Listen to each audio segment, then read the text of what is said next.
hardcover. Literally, do I have one series in my bookshelf that matches? Probably not. Just feel like her hair being this long is really improbable, you know? I don't know. I read the first book. I loved the first book. The first one is really good. And then I have no idea what happens in the second book. I can't tell you a single thing. And then the third book, I read that at the beginning of this year. I also don't know what happens in that. I remember that Helene, is that her name? She was singing a lot. And also, Elias turned off his humanity Vampire Diaries type of style, you know? That's all I remember. I don't remember anything else. And I'm not saying this to be, like, funny and being like, haha, I have such a bad memory. I have no idea. I'm going into this and I'm like, if I had to guess, I would say one of the main characters dies. And that's either gonna be Helene, Elias, or Laya. The most interesting person to die would be Elias. And that would show that Saba actually has balls, but I don't think she's gonna kill him. I'm going into it completely blind. I like that it's purple. The color scheme is purple, and also when you take off the dust jacket, it's pink. So that's really pretty, but also, like, I don't know why it's a hardcover. Maybe the paperback isn't out, because I don't ever order hardcovers.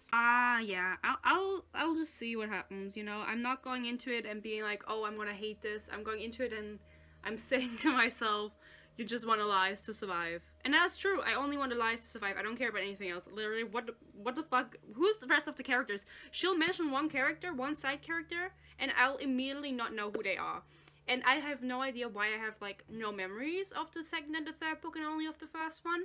Probably because I didn't like them. I didn't like them, but I kept reading for Elias because, honestly, Elias kept me bound to this series. I just don't understand how people come up with this praise. Listen to this. Can you tell me what this means?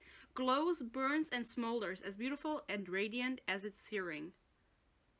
What the fuck is that supposed to mean? Is it good or is it not? Like, just say it's a good book. I haven't read in, like, 4 months.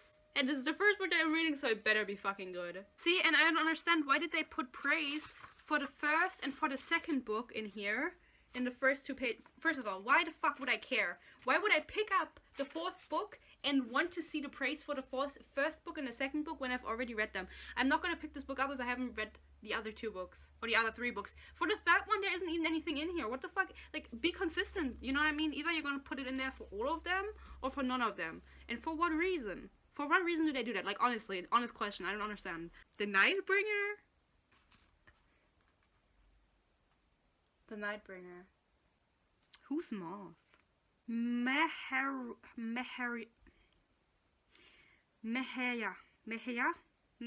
But there's no R when I say that. How is there a pronunciation guide? See, they should put a pronunciation guide in here instead of the praise. Laya of Sarah has hooks in my heart yet. Why is he expressing himself so weirdly? I just feel like sometimes the writing is so difficult.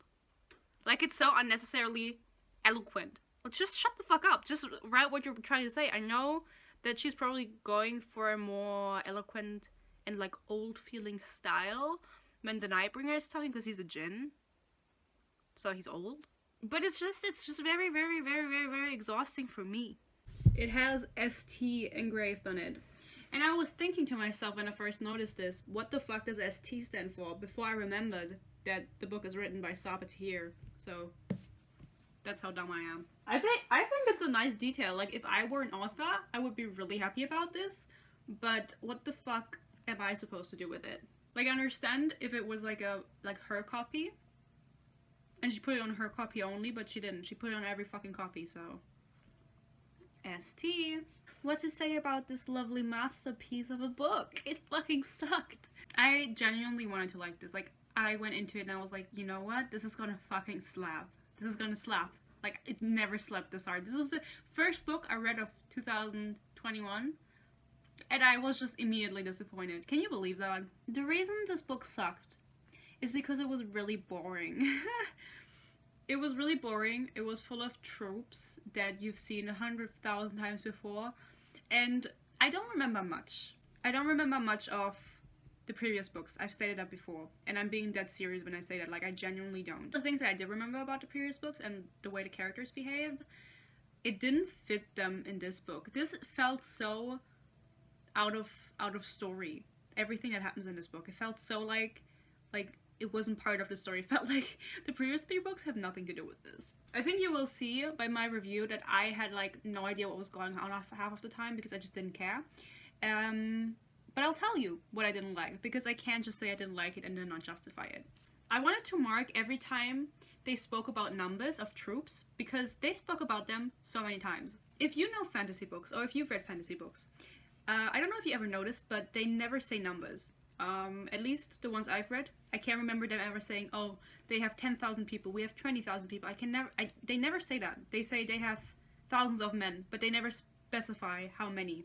In this book, however, they did. They specified it many, many times. They were like, we have 1,000 efforts, we have 10,000 scholars, or whatever. And it happened so often that, like, towards the last third of the book, I started marking the pages where they mentioned it, so I could do a little bit of math and add it up and see if it actually makes sense, the number that we come out to.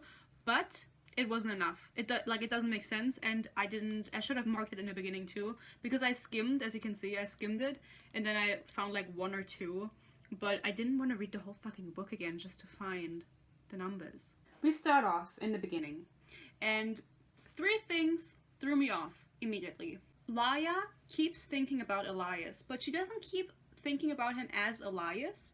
She keeps thinking of him in his full name. So she keeps thinking, but in my mind I see Elias victorious, instead of just I see Elias. This threw me off so much, because is there more than one Elias in this book? Did I miss out on something? Why do you have to say Elias victorious? Like, we've read 3 books in this series and you're still reminding me of his last name. I think I know by now. It just didn't fit. Like, you like this guy so much and you keep thinking Elias victorious, Elias victorious. Like, do you know another Elias? Is there a chance of me confusing him with someone? Also, Elias's chapter, he mentions in the first one, he's in the waiting place, right? And we know this because he's already been there for 1 book.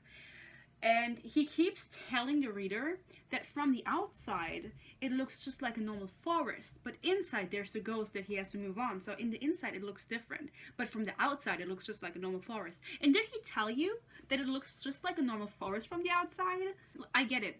I get it. I get it. I get it. I get it. Stop mentioning everything 5 times. I hate when people do that. Like, I get it the first time. Maybe twice. I get it twice. But that would already throw me off. And it threw me off.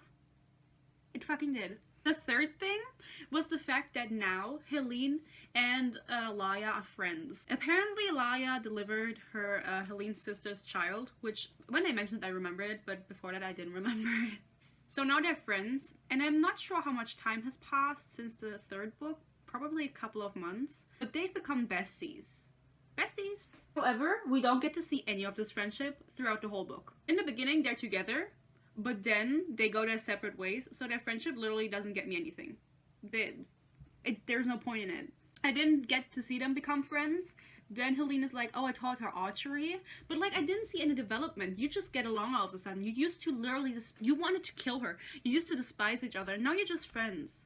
And I didn't get to see it. I didn't get to see the transition. I don't buy it. I don't fucking buy it. Just because she delivered your sister's child? I mean, okay.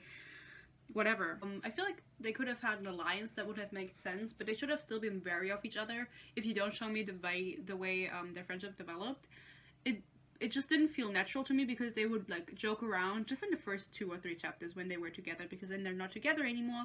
And what is the point in a friendship, like showing me the friendship if they're not even hanging out? Just make it an alliance, a convenient alliance, and then at the end of the book they can be friends. I don't know. The first major event that happens is Laya going to the palace, whatever palace it is, I don't know, to a palace. And in there's the princess, whatever princess, talking to the commandant, I don't know how to say it, Karis. To Karis. You know Karis? We've read 3 books, we know who she is. Laya sneaks up, and I think she wants to kill Karis. I'm pretty sure she does. And so she's outside of the window, and she's like, sneaky, sneaky, sneaky. I'm gonna kill her. And then the commandant is alone. Karis is alone in the room. It's her opportunity. It's Laya's opportunity. Just strike. Stab her in the neck. But of course, she can't, because Karis knows she's outside. The princess leaves the room. And the minute she leaves the room, Karis is like, oh my god, Laya, I've expected you. I knew you would come. And Laya is literally outside the window. And this is like such a setup. This happens in every book, that someone wants to assassinate someone and then the person knows they're there because they're just like so smart and they're prepared for everything. This was like the first trope in the book where I was like, oh my god, I rolled my eyes at this. She doesn't kill her, obviously. Then Laya is captured by a group of people called the Jaduna. I'm sorry. The Jaduna are some type of magic people, and now I don't know if they have been mentioned before. I don't remember anything of it. If they have been mentioned before, I really don't. So I can only go off what I know from them in this book. They appear in the beginning, and they have some connection to some jinn, but no one explains anything. No one explains anything in the situation. And Laya, she asked like once, and then she's like, fine, they're not gonna tell me yet, whatever. Like, great. They never make an appearance again, except for this beginning. They don't help them to fight. They're just there to tell Laya that she has a secret power within her. And I'll talk about it in a second. But there's no point in them. There's no point in them. What the fuck are they doing there? I don't know. I don't know what it is. While all of this is going on, Kane, the Volturi, comes into the fucking forest to Elias, and they visit, like, they hang out for a bit. And then he's like, Elias, can you please kill me? Like, the jinn are gonna kill me. Can you kill me? And Elias is like, no, I don't want to. And he's like, okay, fine. So I'm going to give you your memories back, but only of, like, your mother, Helene, and Laya. He's like, don't do that. And then he's like, I don't care what you want. And so he gives him his memories back, which is really convenient because now he remembers everything. And this is going to give him part of his humanity back that he had turned off. I don't really remember Kane. I don't really remember the point of August, if I'm being honest. I remember they were part of the first book, like a big part, but I don't know what they did in the second or third book. I think they gave prophecies, but I don't care. Laya escapes from the Jaduna, and she now has her power activated. Some kind of power, some type of mystical power that now comes in play, and is very, very convenient, actually. She has the wife of the Nightbringer within her, and I don't exactly remember her name, but it was something with R. Let's just call her Rolf. Why not? So Rolf tells Laya, she's like, you have more power than you believe now that I'm awake.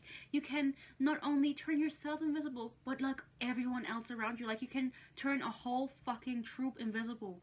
How convenient is that? How nice. Not at all a Mary Sue moment. She didn't know she could do it, but now in the last book, because of some kind of thing living inside of her, she can do it.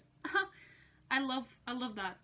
Then the gang, the squad, hangs out with Elias at the waiting place. They visit him, you know. It's just like Laya's brother, Musa, and Helene, and her boyfriend, who's not really her boyfriend. It doesn't matter anyway.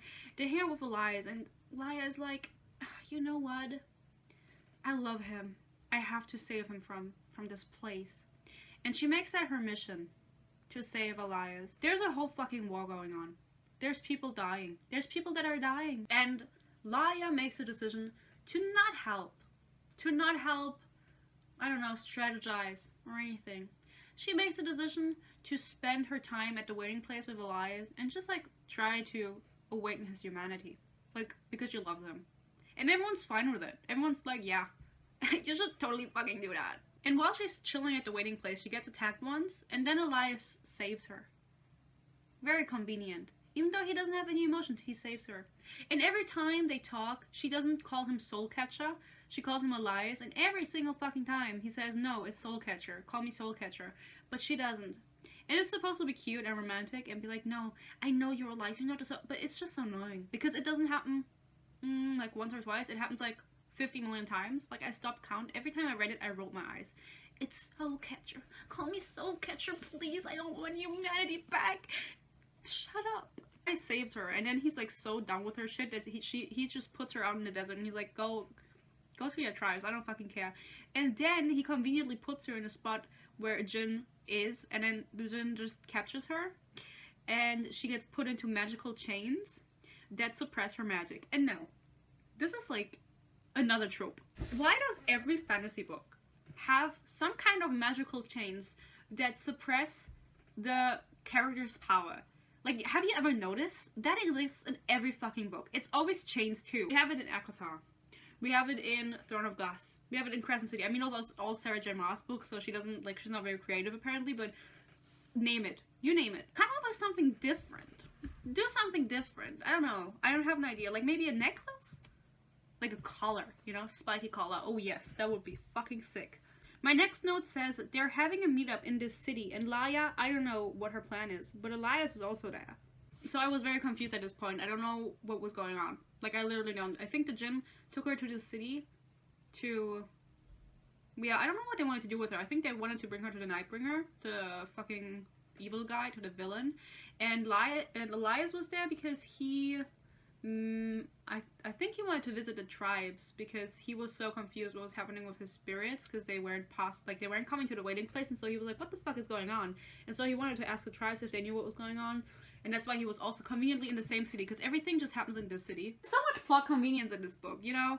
At some point, Laya was able to like free herself from the chains, I think. I'm pretty sure. She was able to escape, right? So Laya has been chained up, sleep deprived, hurting, not getting food, not like thirsty and shit for like the past, I don't know, 3 days since, you know, they're riding to the city on horses. And now this scene happens. The Nightbringer grabs Laya's hair and yanks her hat back. If I slit her throat, Soulcatcher, would you care? Blah blah blah blah blah. Laya, who hangs limply from the Nightbringer's hands, suddenly comes to life. Her chains go flying towards Umber, which is a djinn, we don't care, who screams when I touch her. I accept Laya to disappear, to escape. Instead, she lunges for the Nightbringer. For a moment they tumble back in a tangle of shadow and flesh, but when he rises, he has Laya's wrist caught in one of his hands. So, the reason this is aggravating is because this bitch should be weak as fuck. And then, she isn't. She is just like so strong. After being chained up for 3 days, not eating properly, not getting water properly, probably like someone hit her at some point because they always do that to people they have fucking captured. She's like, let's fucking get it, let's kill this Nightbringer bitch. And I think she wanted to get his scythe. Do you say scythe? How is it called? Because that's the weapon that can kill him. And she's so focused on this. She's like, I need it so I can slit his throat. This is her whole purpose in this book, to get this weapon to slice his throat. Okay, keep that in mind. Next note, I think my notes are so great. I took these like a few days ago because I finished this book a few days ago. I just didn't have the energy to film a video because I didn't like it. It says Laya kills a djinn and she's sorry. She also loses the scythe. Oh, so she had it. Great. But she loses it 10 pages later, so what? There's no good in that. So Laya grabbed the scythe from the Nightbringer, and then she slits the throat of this djinn, and she goes, I'm sorry. The scythe falls from my nerveless fingers. Oh, skies, I'm so sorry. As my eyes meet those of the djinn, the Soulcatcher's arm comes around me, and seconds later we are on the wind. So Elias grabs her after she killed the djinn, and she dropped the weapon, and instead of like picking it up, they just leave. And then she loses it again, and then she has to get it back. And there are so many confrontations in this book where she's like in front of the Nightbringer and he never kills her. Even though he keeps saying, I'm gonna fucking kill her. He never fucking does. And she never kills him either, because they love each other so much. I don't get why she said she's sorry. She's like, oh my god, I killed you? I'm sorry, you're like the enemy. I'm sorry I fucking killed you. My next note is finally about Helene, because if you haven't noticed, I haven't mentioned her since the beginning. I don't know what's up with Helene, but she almost dies. And then she's like, people need to love the baby, and why isn't she just with the dude? That's a very straight to the point quote note. Basically what happens is she gets into a fight because they're doing whatever. I didn't really care about Helene. I've never really cared about Helene. I know a lot of people do, but she just, I don't know, she's just kind of boring. And then basically she almost dies, and then she kills someone, and then everyone's like, oh my god, you saved us, you're the next emperor, empress, whatever, you're the fucking best, we love you. And throughout this whole book, she's so fucking dumb. She keeps thinking, no, don't praise me for doing all the work, you have to praise the baby, my sister, the baby. He's the emperor, he's the next emperor, like, you have to praise him, don't scream my name. It's a fucking baby. It's a fucking baby. She's like, they need to love the baby. They need to see him as their... Like, it's a fucking baby. What the fuck? What does she think the people are gonna do? They're gonna go to him for advice and, like, he's gonna protect them? He can't even fucking speak, let alone walk. What the fuck? And people keep telling her, Helene, it's a baby. But she's like, no. He's the emperor. Shut up. The tension between her and Harper is so big, and they just don't get together until like the very end, and it's so annoying because she's like, I can't love you, and he's like, you love me, just love me. No, I can't love you, but I want you to. I can't. Fast forward, Laya is in the desert. Why is she in the desert, you ask? I don't fucking know why she's in it. Like, she's just walking around. I think she's still looking for the tribes. I don't know why she's alone. I don't care. Basically, in the beginning of this chapter, she is going into a canyon. And she's thinking to herself, oh my god, my grandfather always warned me about canyons because they flood, very difficult word. They flood very easily. That is what she's thinking. Now, I don't know if I need to give you any more information, but guess what happens at the end of this chapter? Option number A, she makes it out of the canyon and everything is fine. Option number 2, the canyon floods. It floods. What the fuck? Can you make it any more obvious what's going to happen, bitch? Like, just a little more obvious, please. The canyon is flooding, Laya! Climb! That's what Ralph says to her. Faster, Laya! Help me! Blast the Nightbringer! Shut up, bitch. Like, you knew what was going to happen. Why did you go inside? She learns in the scene that, the Ralph spirit is the Nightbringer's, or was the Nightbringer's wife, because they connect like their minds and they're like one, and then Ralph takes over the body of whatever. So she learns this, and the Nightbringer is there. Basically, Ralph reveals herself to the Nightbringer. She's like, I'm your ex-wife. The Nightbringer is like, why did you do this? Blah blah blah.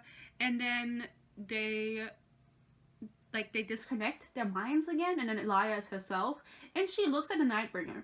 And she says to him, I'm sorry. I'm sorry, I whispered to the Nightbringer. I didn't know. Why am I telling him this? Why are you saying you're sorry? What does this have to do with you? He literally just tried to kill you with the storm that he conjured. He tried to fucking drown you. I don't get her. Still, I don't know what Helene is doing. She's conquering the capital against these barbarians. And I don't know any numbers. And again, my notes say she's mad that they aren't hailing a baby. This is a consistency throughout the book, and it's a consistency that annoys me.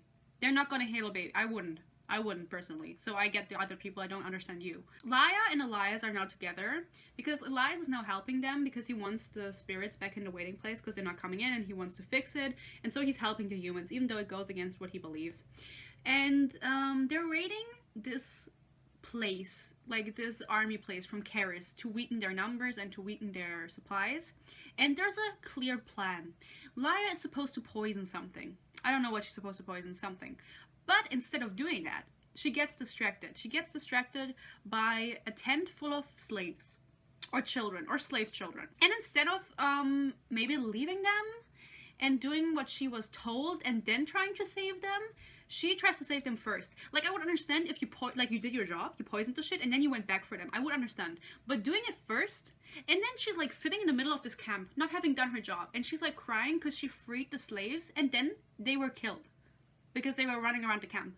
She freed the slave children, and then of course the gods were like, why the fuck are you running around here? And then they killed them. And she was like, no. I mean, you did this.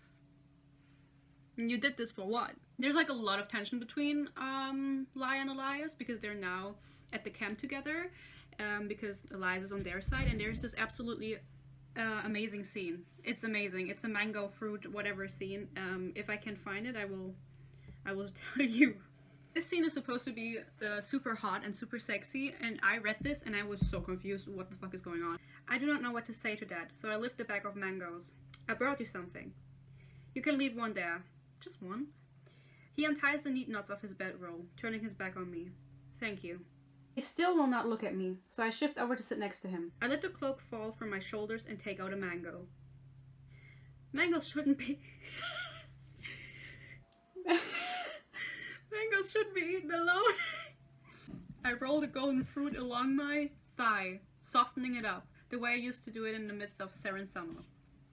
Does it actually work? I don't know. I've never done that. Why would I do that? The soul catcher's gaze flicks to the movement, and suddenly I am glad for the way Aphia's shift sits on my skin. Who the fuck is Aphia? Elias follows the path of the mango up and down my bare thigh before looking away. It is so dismissive that I almost leave. Like, she just gets up and leaves. She's like, you don't find me attractive? I'm just gonna leave. But she doesn't. Watch out.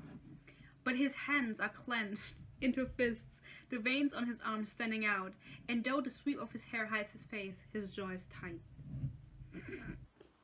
A hot thrill of victory shoots through me. I do not know what he's feeling. Maybe it is anger. I don't know why he would be angry. But some feeling is better than none at all. I tear off the top of the mango with my teeth. setting it beside me.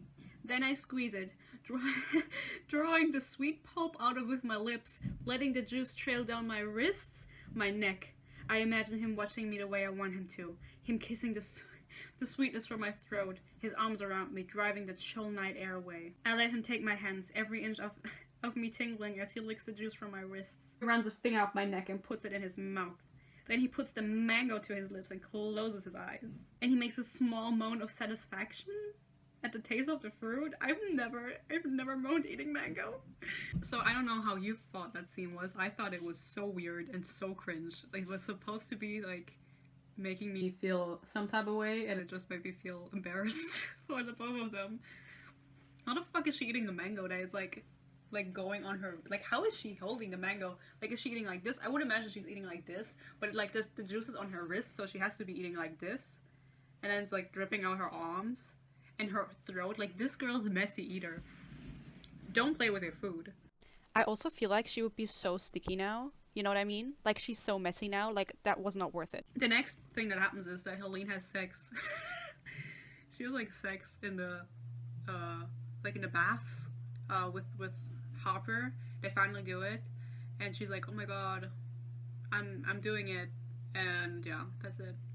So I don't know, it wasn't that great.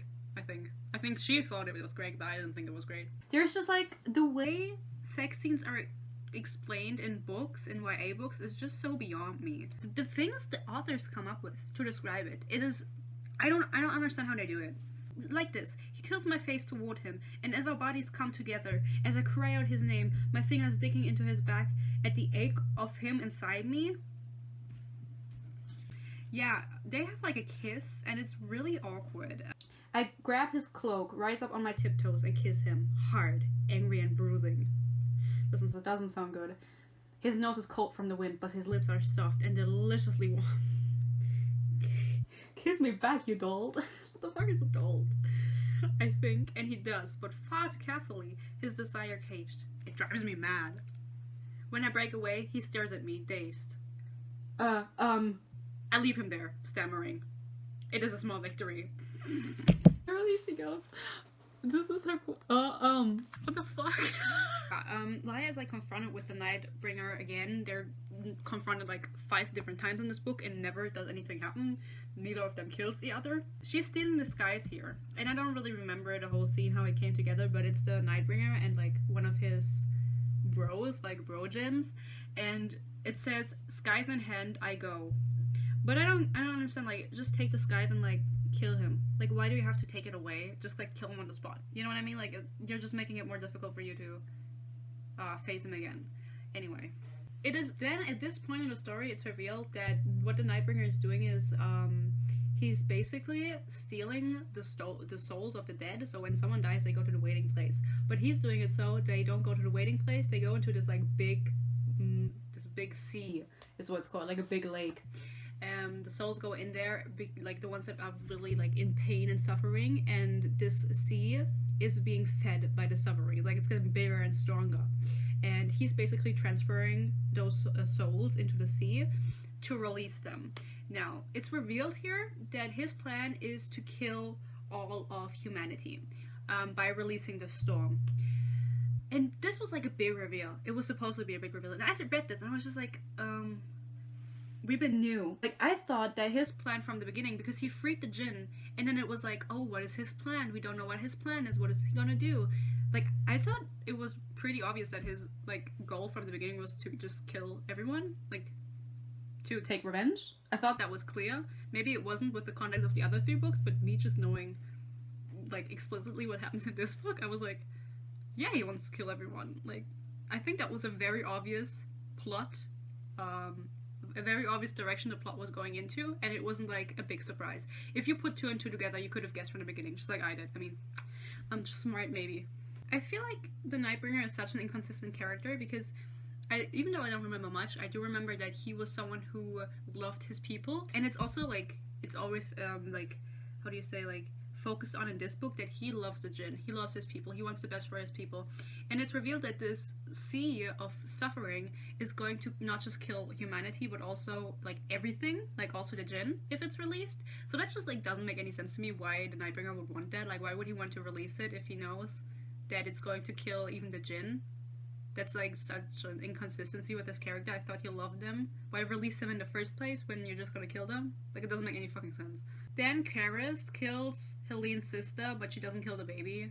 And then I was like, why didn't she kill the baby? And later on in the book, I think Saba realized she should have killed the baby, and so she makes Karis think about it, and she's like, well, I don't know, I just didn't. There's no explanation why she didn't kill the baby. She just didn't. Because, like, if you want the Empire to fucking fall, I think the first thing you'd do is kill the one potential emperor that is, like, the emperor by blood and by right. But no, she kills the sister. She kills Livia. And then Helene is also not able to heal her, which I don't understand. Like, I don't understand. Helene did so much healing and she was, like, so powerful with it, and in this book she just, like, doesn't do it. I don't remember a single scene where she healed anyone. Some stuff happens and they go to the Jinn City to fight, but before that they have sex. Because you never know. I love myself, I'm so funny. Basically what happens is the big battle is supposed to happen at the city of the Jinn. Apparently the Jinn aren't that powerful. They get weak really, really fast when they use their powers. And so they're like, oh my god, we're gonna go to the Jinn City and we're gonna kill the Jinn. No, I don't think they would. I don't know what they want to do, but they want to fight there. They want to take all their troops there and they have to go to the waiting place to get there. And then, finally, after all this tension, Elias and Laya have sex. They do it. They do the thing. The dark passion that blooms there as she loses herself to the movement of our bodies, to that to that ancient alchemy, melding the agony of desire with the ecstasy of its fulfillment. Deadass, what is that sentence supposed to mean? Like, they're doing it, but, like, if I didn't know they were doing it, I wouldn't know what's going on.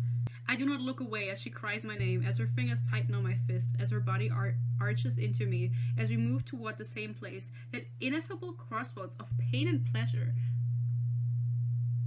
I don't think you're doing it right if you're feeling pain. Harper and Darren, which is Laya's brother, they both die. I never cared for them. I have no, like, there's no point in them. Like, more in Harper. Harper has a point. He was a good character. But Darren, what is the point of his character? He can make weapons, and he's Laya's family, and that's all he is. So when they died, I didn't feel anything. I was like, okay, next. Like, go on then. I don't know. If you want to know what my note says, which you don't want to know, but my note says, Harper dies, rip. Oh, and Darren, rip. Because first Harper dies in the fight against Karis. Helene is fighting against her, and so he dies because he's trying to protect her or some shit. And she also doesn't heal him, because why would she save him? It's not like she can just heal anybody with a song. Whatever. Laya, her plan has been from the very beginning to get this guy and kill the Nightbringer, and then she was in her head she was like, okay, then everything is going to be over. So even though they have now realized that he's, like, collecting souls to release, she's not thinking about how he would release them. They never think about that. So she kills him, and his death makes it so the sea comes undone and is released, because he has faced the biggest suffering over centuries, and so his suffering is the one that undoes all of the other suffering they have collected in the sea. And it's just like this huge giant tornado is the way I imagined it. It's a huge tornado, and it, like, sucks everyone into itself, and it's just all this suffering, and it's just death, and it's gonna wipe out everyone. And the funny thing is that Ralph, which is Laya's, you know, the ex-queen of the Nightbringer, whatever, who lives inside of Laya, she has told her from the beginning, don't kill him. I can't speak about it because there's a curse on me, so I can't speak about him and his plan and everything, but don't kill him. Like, this is the worst thing you could do. And Laya is like, okay, but, like, thanks, but no. She's like, thank you for the advice. I wish you gave me more advice, but your advice isn't good enough, so I'm just gonna kill him because fuck you. So she kills him and it's released, so it's her fault. It happens. Elias has, like, a Kakashi moment with his dad. He didn't know his dad. I don't really know what happens here, honestly. He's, like, sucked into the tornado, right? And then inside of the tornado, he just meets his dad. And the same thing happened to Kakashi, if you watch Naruto, which I don't think anyone who's watching this has watched Naruto, but I mean, that would be cool. They talk. They talk it out. They talk about everything. It's just like his ghost, like the father's ghost. And I don't really know what happens after that. I don't even know what they talk about. It was such an unnecessary scene. Like, why did it go on? I don't know. I don't even know what happens. Then, outside of the storm, Karis dies. The commandant dies. And you know why she dies? This is the dumbest death I have ever read about. This bitch had some trauma, right? Trauma from her past with her mother. And she loved her mother. And so, Helene found out about this from Karis's mother, like her ghost, was still around in the waiting place. And so, she talked to Helene and she knew about the past and about Karis's trauma. And so, Helene is like, I know about your mother. Lovey, which is her nickname. Lovey, haha, I know about your mother.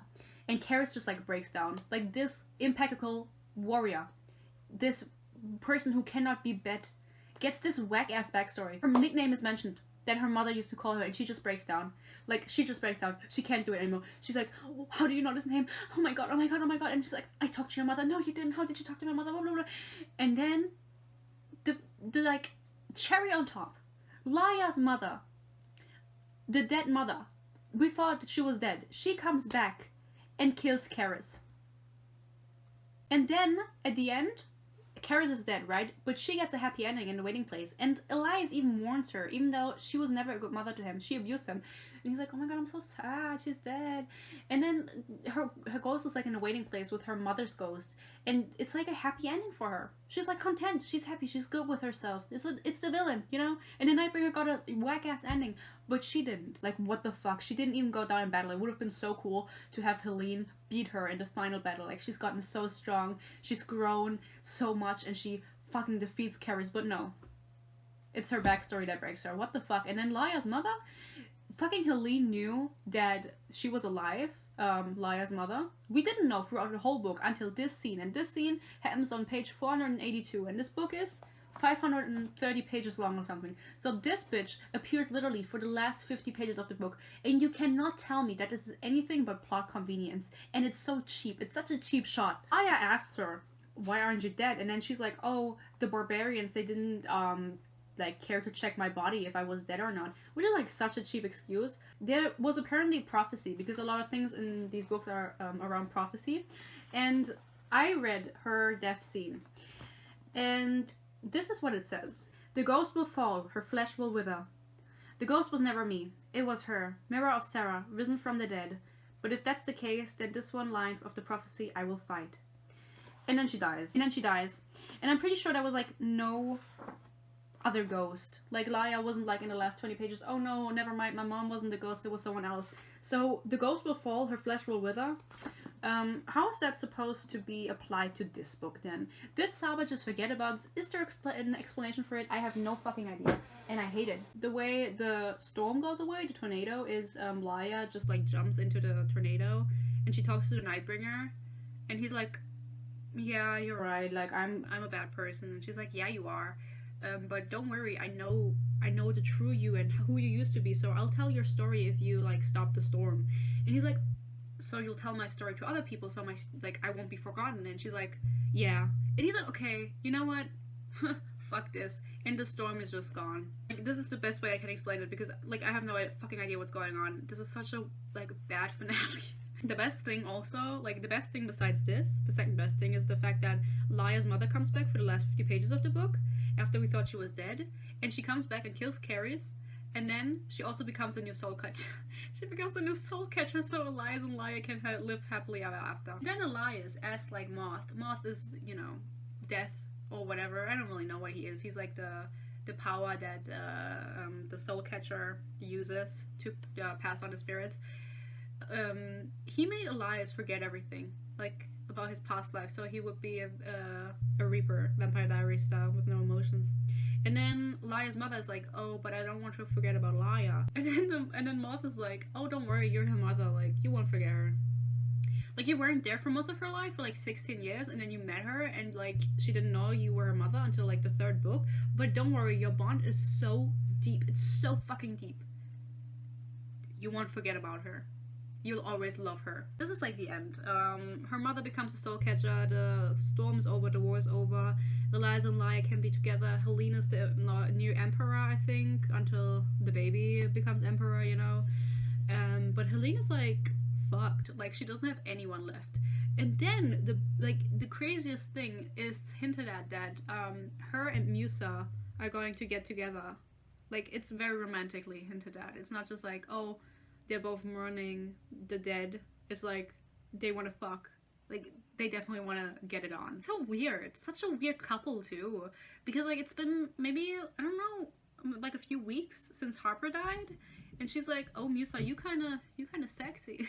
That's the end of the book. And it was boring, and I don't know, it was like all over the place, and I didn't really care for anyone besides Elias. But honestly, I think she kind of butchered Elias' character. He was like so bland. It was always the same with him. His chapters were so boring. And I was always like, Elias, no, the soul catcher. No, I call you Elias. No, I'm the soul catcher. I fucking got it, okay? It bothered me that Helene never used her magic, and it bothered me that fucking Laya turned into such a Mary Sue. Literally, this bitch can now use, like, her invisibility whenever and for whomever. Like, she can just expand it. And she can use telepathy. I don't know if I mentioned that before, but she can now use telepathy. And, like, it's so weird to me because Ralph, the spirit, the Nightbringer queen, she tells Laya that she's part of all of them, like Voldemort Horcrux style, because she split her soul thousands of years ago, and then the people got that, like the next generations also had her soul in them, and so everyone who has a piece of her soul in them has magic. And she's like, oh yeah, Harper has magic, Darren has magic, but it never shows. Why would you mention that if you are gonna kill them off and their magic never show? Like, what's the point? The book just wasn't good. It wasn't good. I didn't like it. I didn't like it. I didn't like it. I didn't like it. And I was willing to like it.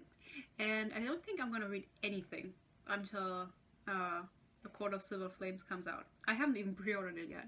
I should probably. Like, I do feel bad when I bash books because it's like the author puts so much work into it and they're so proud of it, and I get it. I think the series is good.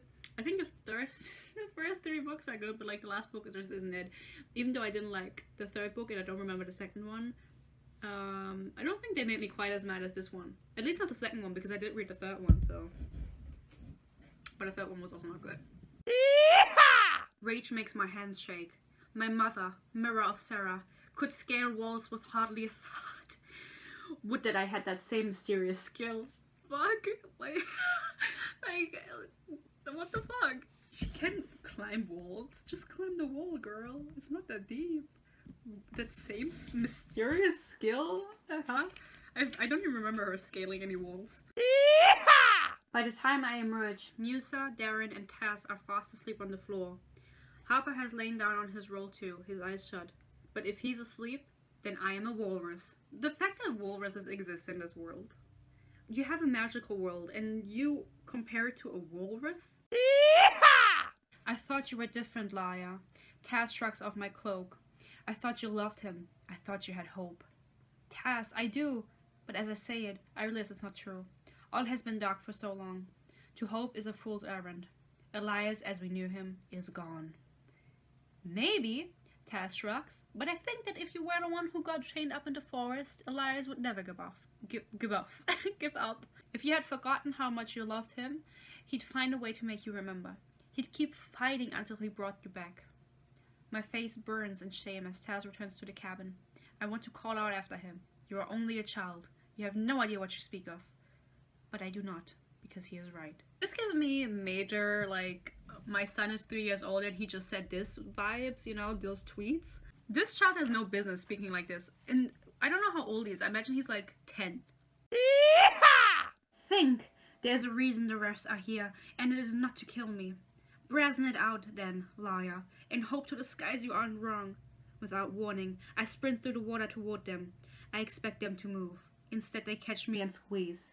Bad idea, Laya. Very bad idea. They catch her. She just runs into them. She's like, they don't want me dead, so I'm just gonna run into them. Laya.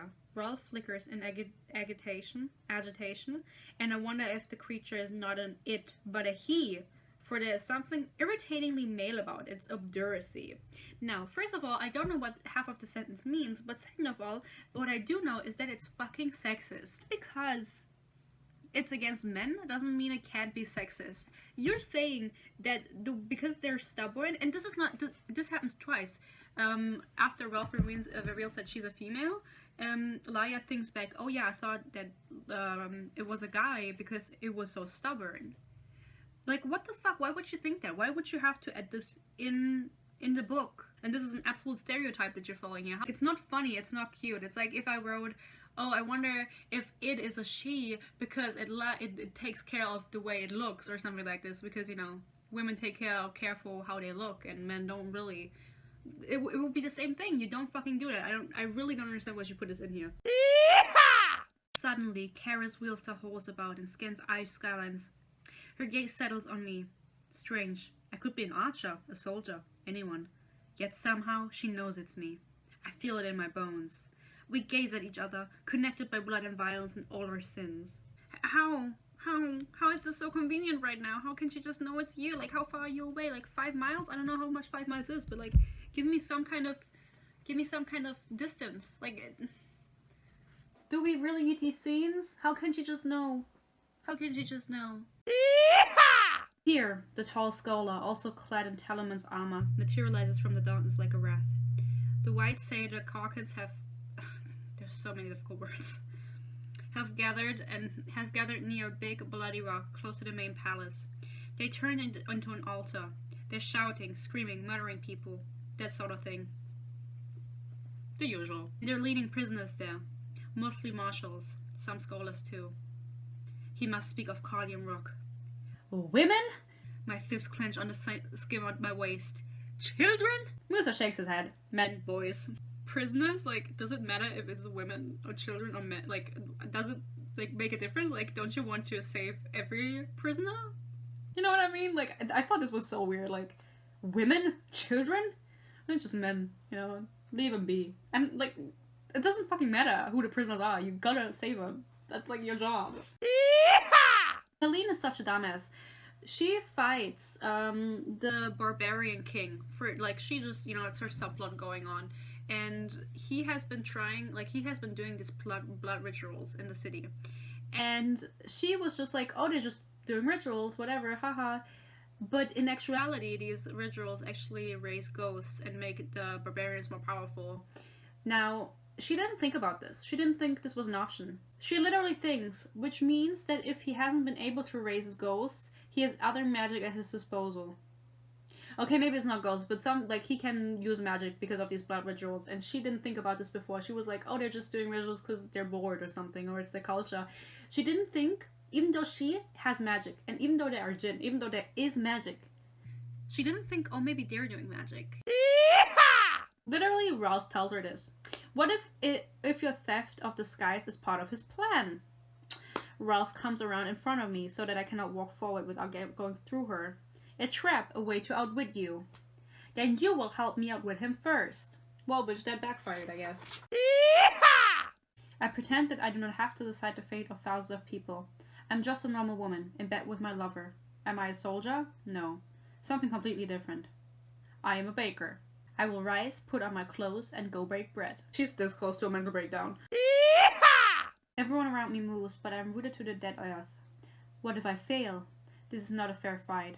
The Commandant has more than 30,000 men! There is the fucking number that I was talking about earlier. We have less than a third of that. This literally just wraps up every calculation that I wanted to do. The Commandant has more than 30,000 men. We have less than a third of that. We have less than 10,000 men. Even though earlier she said we have 10,000 men. So that doesn't make sense. But they still win. Because they're the heroes and they're not the bad guys. And the bad guys always lose. But like literally this just sums everything up. Like how are they how are they able to compete? How are they able to How are they able to do it just because like... How are they able to fight this? How are they able to fight this? I bought this book off Amazon and I saw this, and basically what it says is that on Amazon it's number 6 in politics and government for young adults, which like how does that work?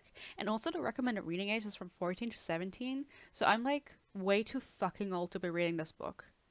So maybe that's why I didn't like it. In conclusion, this book sucked ass. I'm sorry. I really wanted to like it. I didn't go into it and I was like, I'm gonna hate it. I went into it and I was like, I'm gonna love it, and I hated it. I mean, if you're watching this video, you've probably read the book because it's not the first book. Maybe you read the third book and you're like, I'm not gonna go into the fourth one, and literally don't do it. Don't do it. Don't do it. Don't do it. Other than that, I hope you enjoyed this video. I hope it wasn't too all over the place, but this book was all over the place. Like I didn't know what's going on half of the time because there were so many things going on. Other than that, I hope everyone is staying safe, everyone is doing good, and I hope to see you all again in my next video. Bye!